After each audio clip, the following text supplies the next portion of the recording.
نہیں ہے تو اس کا مطلب یہ کہ اسلام کوئی ایسی صفت کا نام نہیں ہے کہ جو ہمیشہ انسان کے ساتھ لگی رہے گی.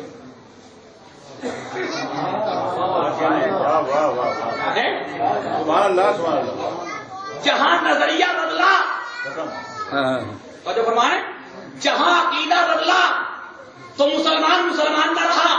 تو 60 سال کا مسلمان 61ویں سال میں جب داخل ہوا نمازیں بھی پڑھ رہا تھا, روزے بھی رکھ رہا تھا, احکام اسلامی پہ عمل بھی کر رہا تھا.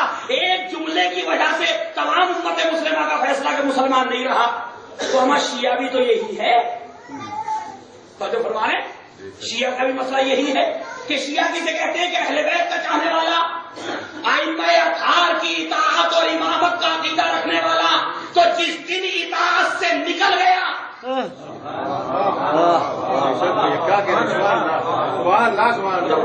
جس دن اطاعت سے نکل گیا وہ شیعہ نہیں رہا.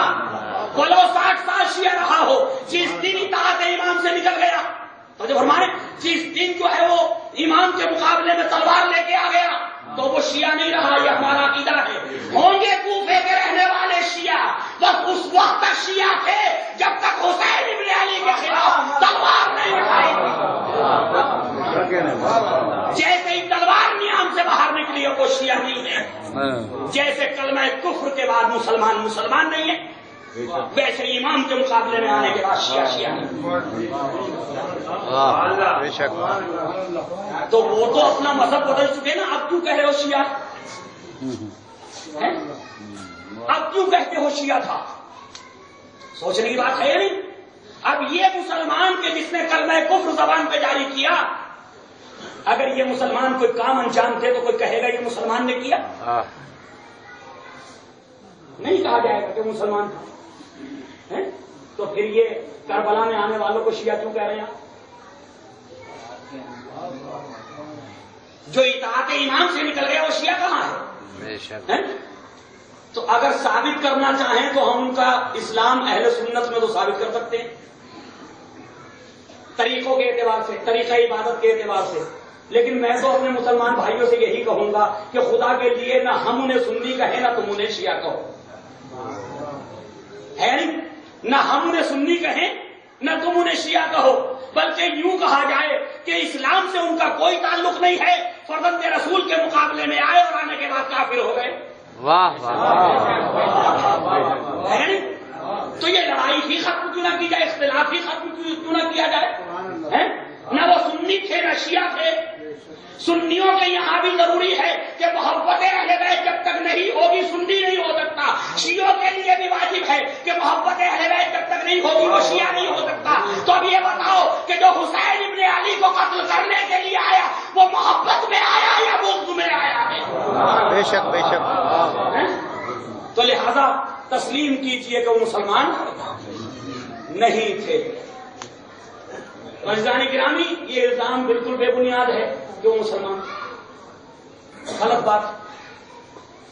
اور اگر مسلمان تھے اور انہوں نے قتل کر دیا اور وہ شیعہ تھے تو ہمارے بزرگ تھے, ہمارے بزرگ تھے. صاحب عقل جو ہے اسے چاہیے کہ اپنے بزرگوں سے اگر غلط ہے نفرت کرے.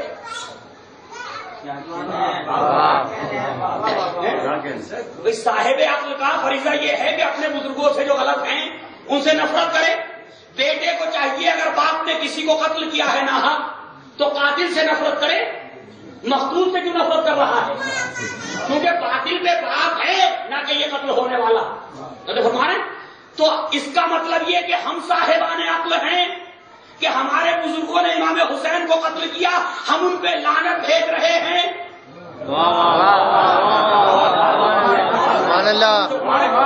ہمارے بزرگوں نے قتل کیا آپ کی نظر میں تو ہم ان پہ لعنت کر رہے ہیں. تو ہم صاحبان عقل ہیں نا.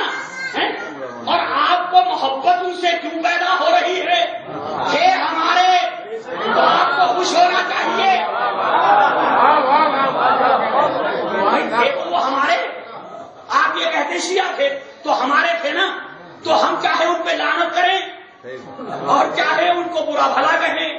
تو آپ کو وہ تو نہیں کہہ رہے, کہہ تو اپنوں کو رہے ہیں. پھر یہ آپ کیوں برا مان رہے ہیں؟ آپ کیوں برا مان رہے؟ اس کا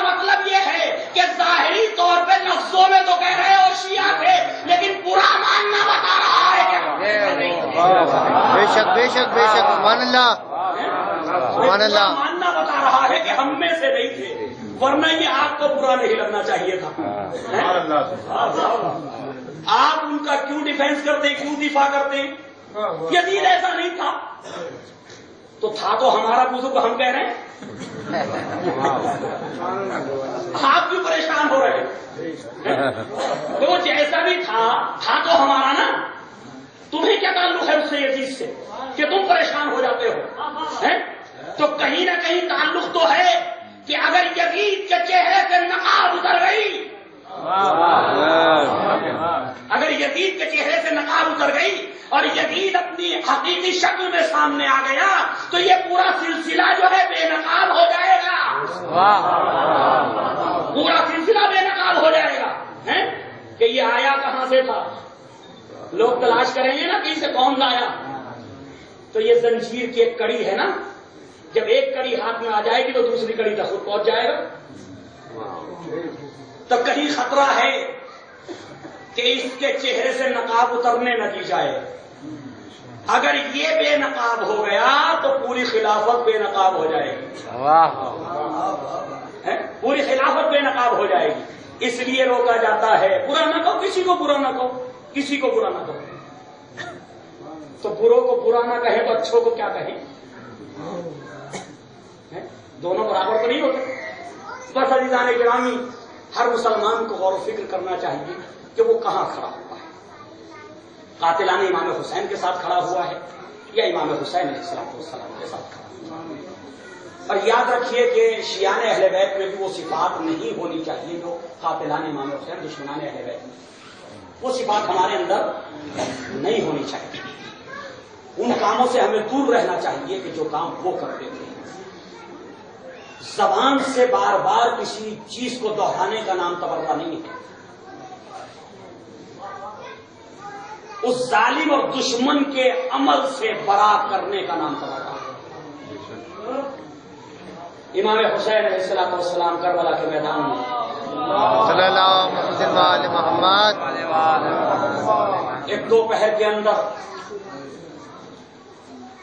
سچ، صداقت، عبادت، ریاضت، سخاوت، یہ وہ صفات تھی کہ جن کے بچانے کے لیے جو امت مسلمہ میں دم توڑتی جا رہی تھی، بھائی چارگی ختم ہو رہی تھی، پیار و محبت کا فقدان ہو چکا تھا، مسلمان کا احترام کرنے کے لیے تیار نہیں تھا، شراب کو جو ہے اسلام میں رائج کیا جا رہا تھا، جوئے کے اڈے کھولے جا رہے تھے، یعنی کوئی برائی ایسی نہ تھی جو یزید کے دور میں مسلمانوں میں رائج نہ ہو رہی۔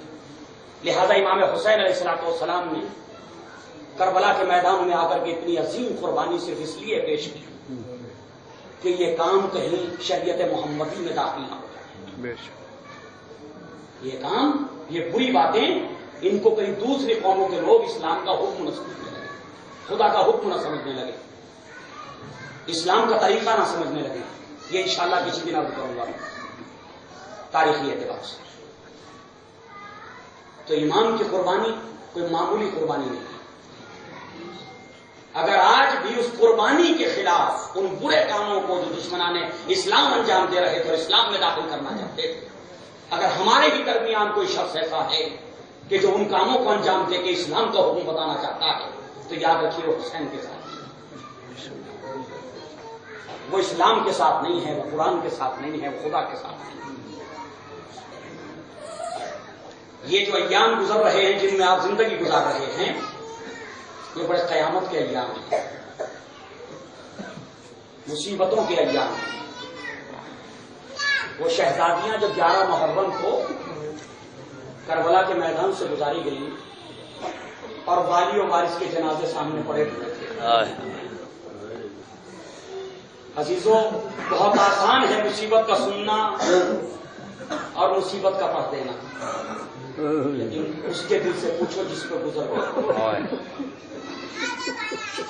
خدا نہ کرے کہ کوئی عالم غربت میں اسیر کیا جائے اور اس کا کسی شریف گھرانے سے تعلق ہو۔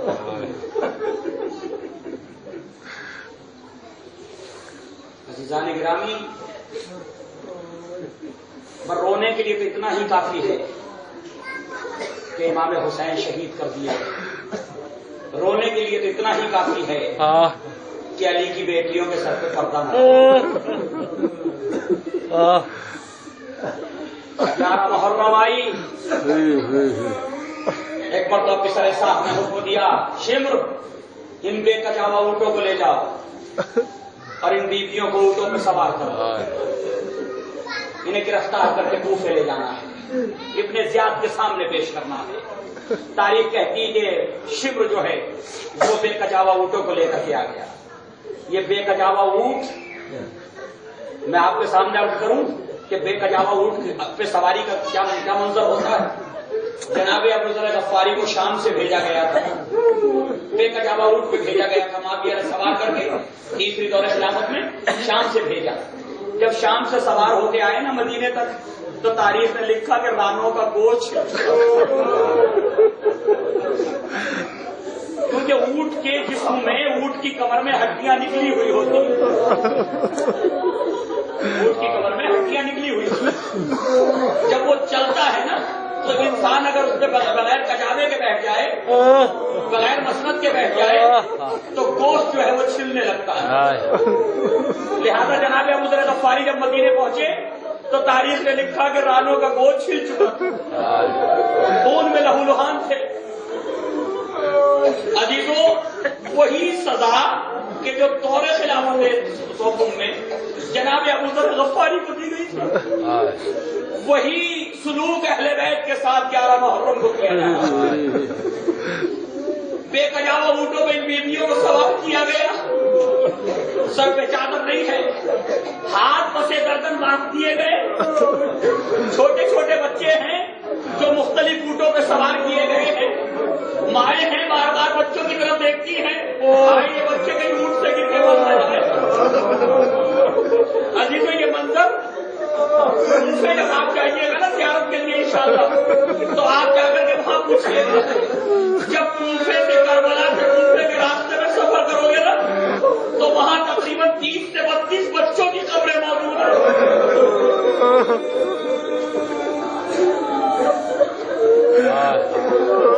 یہ بچوں کی قبریں کہاں سے آئی؟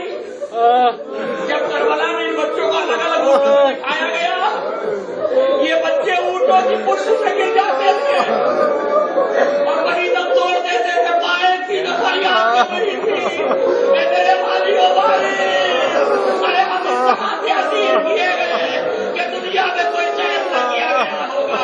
ارے باتوں میں کی رہی ہے بیٹا دنیا سے چکا ہے. ہاں یہ جگر کے گوشے یہ چھوٹے چھوٹے بچے جو کربلا سے کوفے تک جو ہے شہید ہو چکے تھے. تاریخ کہتی ہے کہ جناب سکینہ سلام اللہ علیہا یہ بچی کو اونٹ کی پشت میں بیٹھایا گیا تھا نا. جب اونٹ چلتا تھا تو سکینہ فریاد کرتی تھی اور بار بار یہ بچی بھی راستے میں گری لیکن نہ جانے کیا مشیت الہی تھی کہ زندہ رہی. مصیبتیں اٹھاتی رہی زندہ رہی کیونکہ ابھی اس بچی کی زندگی سے کام لینا تھا. یزید کے دربار تک جو ہے وہ اس بچی کو پہنچانا تھا تاکہ دنیا کے اوپر واضح ہو جائے کہ کربلا میں جو ظلم ہوا وہ کہیں نہیں. تاریخ کہتی کہ ایک مرتبہ ایک جگہ قافلہ ٹھہرایا گیا. اب جو قافلہ واپس جانے لگا دوبارہ سے سوار کیا گیا تو جناب سکینہ نظر نہیں آئی. جناب سکینہ نظر نہیں آئی. شمر نے کہا کہ حسین کی بیٹی کہاں گئی. اب جو تلاش کیا تو کیا دیکھا کہ ایک جگہ سائے میں جو ذرا سایہ تھا وہاں بیٹھی ہوئی گریا کر رہی تھی. شمر نے جو ہے جناب سکینہ کو کس کے بازو سے پکڑا گھسیٹتا ہوا لے کر کے آیا اور ایک مرتبہ آنے کے بعد بچی کو اونٹ کی پشت میں بٹھایا اور بٹھانے کے بعد ایک مرتبہ رسی منگائی اور رسی منگانے کے بعد جناب